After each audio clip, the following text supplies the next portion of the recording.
ফের বসা নিয়ে বচসা। চলন্ত মেট্রোয়ে দুই মহিলার তুমুল মারামারি, চুলোচুলি। দিল্লি মেট্রো সবসময় যেন বিনোদনমূলক।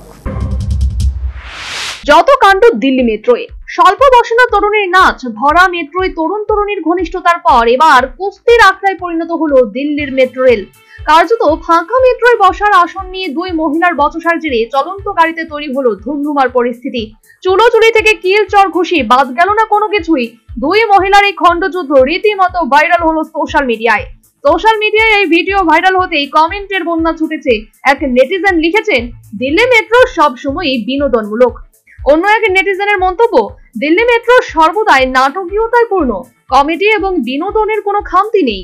যেখানে প্রতিদিন আসনের উপর এমন বিনোদন মজুদ, সেখানে টিভির কি প্রয়োজন?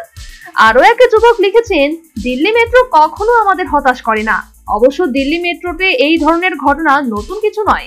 চলতি বছরের শুরুতে এমন আরো একটি ভিডিও ভাইরাল হয়েছিল সোশ্যাল মিডিয়ায়।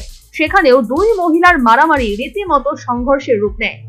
জানা গিয়েছে, মেট্রোর পুরো আসন ফাঁকা থাকলেও নির্দিষ্ট একটি জায়গায় বসা নিয়ে দুই মহিলার মধ্যে প্রথমে উত্তপ্ত বাক্য বিনিময় ও পরে মারামারি শুরু হয় দুই মহিলার মধ্যে।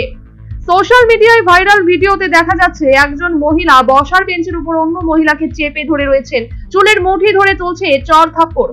অন্য মহিলাও পিছিয়ে নেই, তিনিও চুলের মুঠি ধরে কিল চর চালাচ্ছেন। দুজনের ঝগড়ার মাঝে স্টেশন চলে আসায় দরজা খুলে যায়। সেদিকে অবশ্য খেয়াল নেই লড়াইয়ে মগ্ন দুইজনের। এরই মধ্যে কয়েকজন মহিলা এগিয়ে এসে তাদের থামানোর চেষ্টা করেন এবং ব্যর্থ হন। National bureau report, news vanguard.